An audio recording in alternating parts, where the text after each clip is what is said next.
Une to-do list bien faite, c'est important. Ouais, j'ai oublié plein de trucs, moi, en fait. Je le savais, je le savais, je le savais. Par contre, pour que ça fonctionne, il faut qu'on la suive, il faut qu'on la mette à jour, bref, il faut qu'on s'en serve. Pour ça, c'est important d'avoir un côté bien visuel, un petit peu en mode gamification, autrement dit, il faut que quand on se sert de cette to-do list, eh bien ce soit un peu comme un jeu.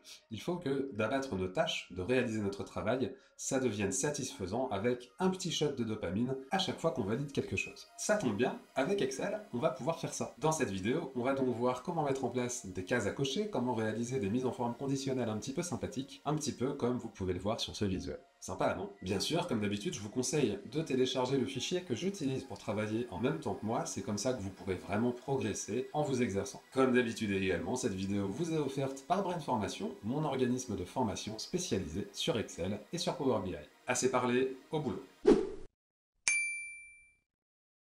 Alors c'est parti, voilà notre to-do list, on retrouve nos tâches ici, le pilote, la deadline, et ici, eh bien c'est là qu'on va voir si c'est fait ou pas. Alors classiquement, hein, on pourrait écrire des non ok, des trucs comme ça.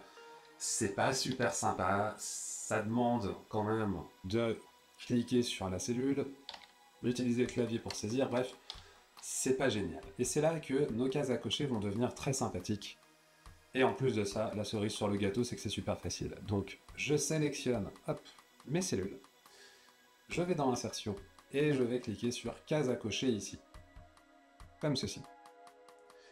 Ces cases à cocher, comment elles fonctionnent? Vous voyez que si je sélectionne en fait n'importe quelle cellule, eh bien, j'ai faux qui apparaît derrière. En arrière-plan, en fait, le message c'est faux. Si je coche, le message, ça devient vrai. Donc c'est vraiment de la logique, du binaire, comme on a l'habitude de s'en servir avec la fonction si. Et si vous n'êtes pas à l'aise avec la fonction si, vous trouverez en description de la vidéo un lien vers la dernière vidéo que j'ai faite sur le sujet, ça permettra de vous éclairer. Bref, ici, c'est du binaire, c'est du booléen, vrai ou faux. C'est comme ça que ça fonctionne, tout simplement. Alors, tout à l'heure, je vous disais que ce qui est important sur une to-do list, c'est qu'il y ait ce petit côté satisfaisant lorsque on valide une tâche. C'est un peu l'équivalent, quand on est sur papier, de pouvoir rayer sauvagement une tâche qu'on s'était notée. Ça fait toujours plaisir. Là, il va falloir qu'on essaye d'obtenir un petit peu le même effet, et pour ça, on va utiliser une mise en forme conditionnelle. Donc, ça va être relativement simple. Je vais prendre ici, hop, ma plage de cellules, et je vais retourner dans Accueil, dans Mise en forme conditionnelle, et je vais aller dans Nouvelles règles. Voilà. Ici, je vais prendre utiliser une formule pour déterminer quelle cellule le format sera appliqué. Ça va me permettre de mettre en couleur toute la ligne dès lors qu'on coche simplement la coche en colonne D. La formule que je vais utiliser, vous allez voir, elle est toute simple. C'est simplement égal D2 égale vrai. C'est tout. D2 égale vrai. Il va quand même falloir que j'ajoute un petit quelque chose, c'est $1 devant le D. Pourquoi je mets ce dollar? En fait, il faut vous imaginer que Excel va traiter la couleur, la mise en forme, cellule par cellule, en partant de la première que j'ai sélectionnée ici en A2. Donc, il va partir de A2, et sur A2, il va se dire, est-ce que je dois mettre A2 en couleur? Eh bien, je dois mettre A2 en couleur si D2 est vrai, donc si c'est coché. Ensuite, une fois qu'il aura analysé ça et qu'il aura ou pas appliqué la couleur, il va passer sur B2. Et sur B2, il va se dire, est-ce que je dois mettre B2 en couleur? Et pour ça, il va se référer à notre formule. Si j'ai pas mis de $ devant le D, ça veut dire que je n'ai pas bloqué la colonne. Et donc si je bloque pas la colonne, en fait, quand il arrivera sur B, il ne va pas se demander est-ce que D2 est vrai, mais il va se demander est-ce que E2 est vrai. Il va se décaler d'une cellule vers la droite. Et puis quand il sera sur C2, il se demandera est-ce que F2 est vrai, etc., etc. Donc, je vais mettre $1 devant le D pour bloquer la colonne et faire en sorte que, peu importe où il est dans la plage que j'ai sélectionnée, il se pose toujours la question de savoir si, dans la colonne D, c'est vrai.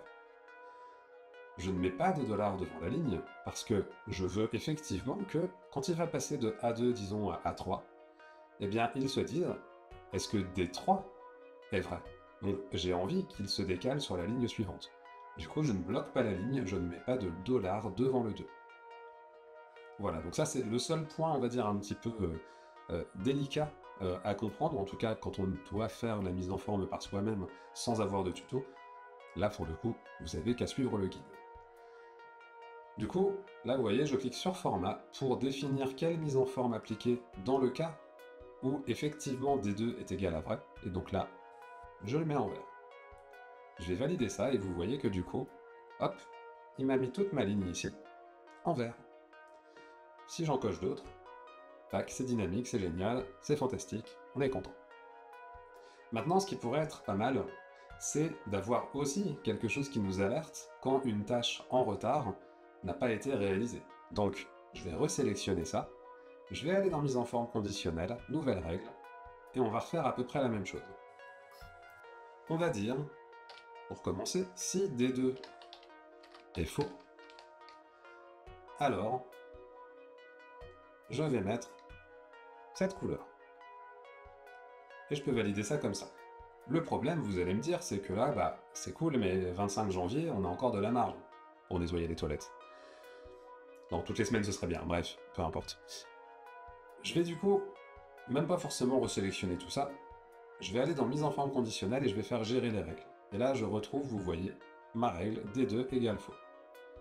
Je vais faire modifier et on va la customiser un petit peu plus. En fait, je veux pas seulement que D2 soit égal à faux, je veux aussi ne mettre cette couleur un petit peu alarmante que si la tâche est en retard. Et donc, là, il va falloir qu'on utilise une fonction et, tac, comme ceci, je vais mettre quelques espaces pour aérer tout ça, que vous y retrouviez mieux. Donc, le premier argument de ma fonction et, ça va effectivement être que D2 doit être faux, mais également, je veux que C2 soit inférieur à aujourd'hui, c'est-à-dire que C2 soit dans le passé.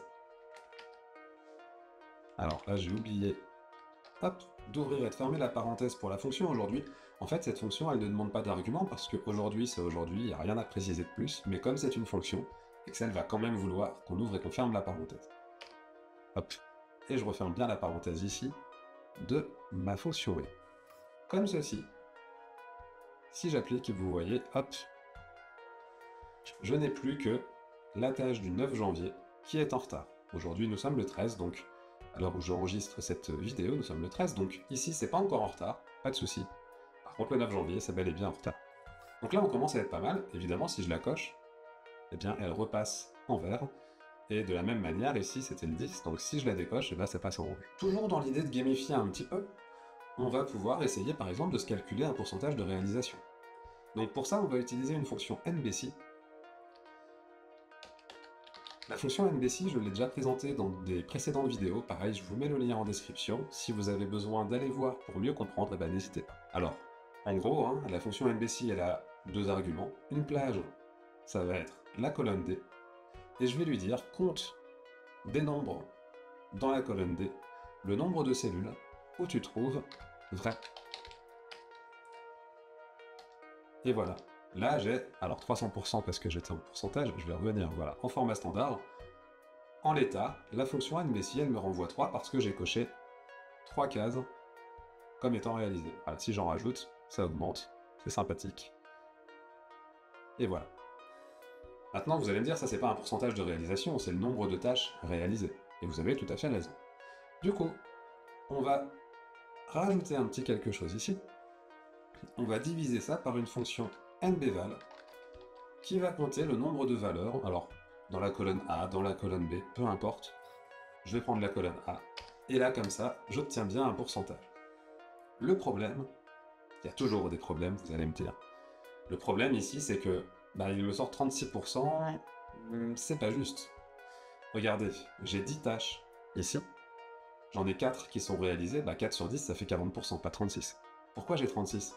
Parce que en fait, ma fonction nbval sur toute la colonne A, elle compte aussi la première ligne où est écrit tâche. Mais ça, moi, j'ai pas envie de le prendre dans mon calcul.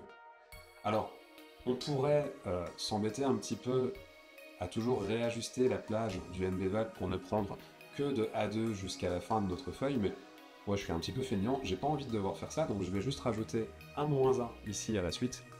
Alors, faut bien mettre entre parenthèses tout ce morceau-là pour que la division fonctionne, hein.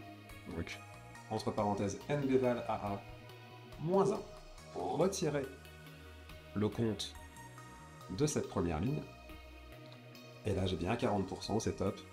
Si j'en rajoute, ça passe à 50, 60, etc., etc. Donc vous voyez, c'est pas très compliqué, mais ça permet d'avoir un petit truc assez sympathique. On pourrait aussi compter le nombre de tâches qui sont en retard. On va utiliser une fonction NBC ensemble.